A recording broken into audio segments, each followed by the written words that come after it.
Sejam todos muito bem-vindos. Hoje nós queremos falar sobre a celebração da Ceia do Senhor.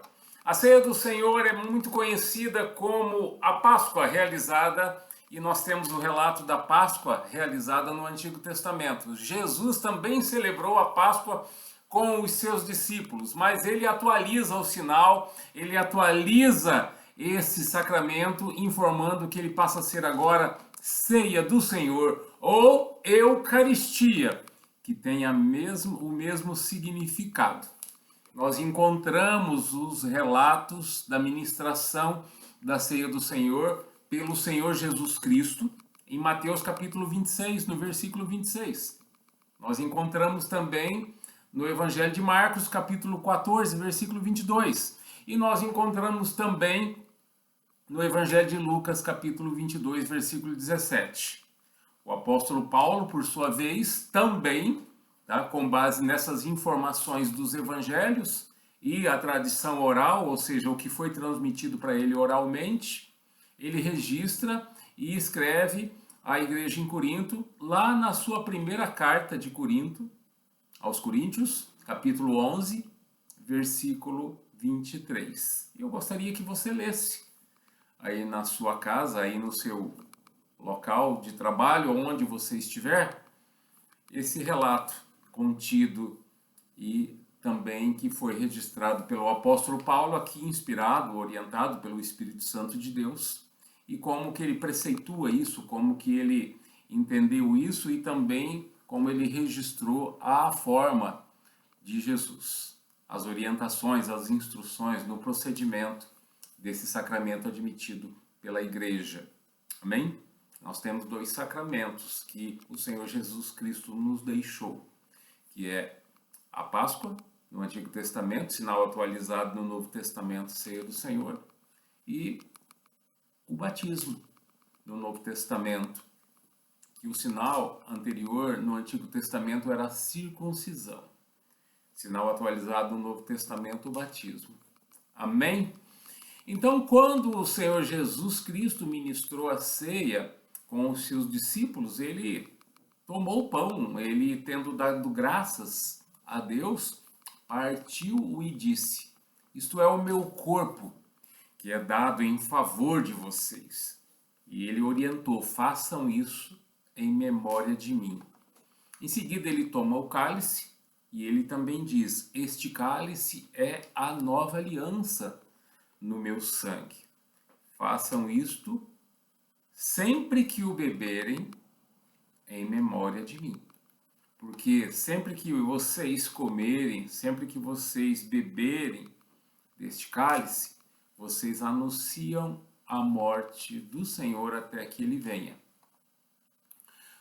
Em memória de mim. Nós precisamos fixar bem nessa palavra, nessa orientação. Nós precisamos considerar, nós precisamos entender o significado da ceia do Senhor, que o apóstolo Paulo aqui reproduz os ensinamentos do Senhor Jesus Cristo, que fora a ele transmitido. E ele nos mostra o verdadeiro sentido, ou seja, que valor essa experiência significativa na vida dos discípulos, significativa em nossas vidas. Essa experiência, ela está intimamente ligada ao fato, ao estado em que se encontra o coração de uma pessoa, que dela participa, que participa desse sacramento, em relação a Deus. Como está o nosso coração em relação a Deus quando nós estamos participando desse sacramento? A pergunta é: como nós estamos? Como está a nossa vida com Deus?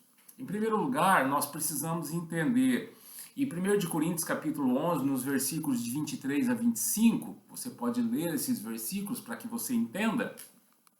Em primeiro lugar, nós precisamos olhar para trás. O desejo de Jesus é que os seus seguidores se lembrem da sua morte.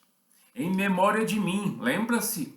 Então nós precisamos considerar, lembrar que Jesus morreu por nós. Então, a morte de Jesus é muito significativa. É o cerne do Evangelho. Como ele morreu, por que ele morreu, ou seja, quanto custou a sua morte, preço de sangue. Nós precisamos considerar isso e refletirmos a respeito do sentido da morte do Senhor. O apóstolo Paulo, em 1 Coríntios capítulo 15, verso 3, afirma: Cristo morreu pelos nossos pecados. Cristo foi o nosso substituto na cruz. Portanto, a sua morte é muito significativa, pois sem a cruz o cristianismo não faz sentido. A cruz é fundamental para a compreensão do Evangelho. Aos Romanos, o apóstolo Paulo escreve, lá no capítulo 5, versículo 8, mas Deus demonstra seu amor por nós. Jesus Cristo morreu em nosso favor quando ainda éramos pecadores.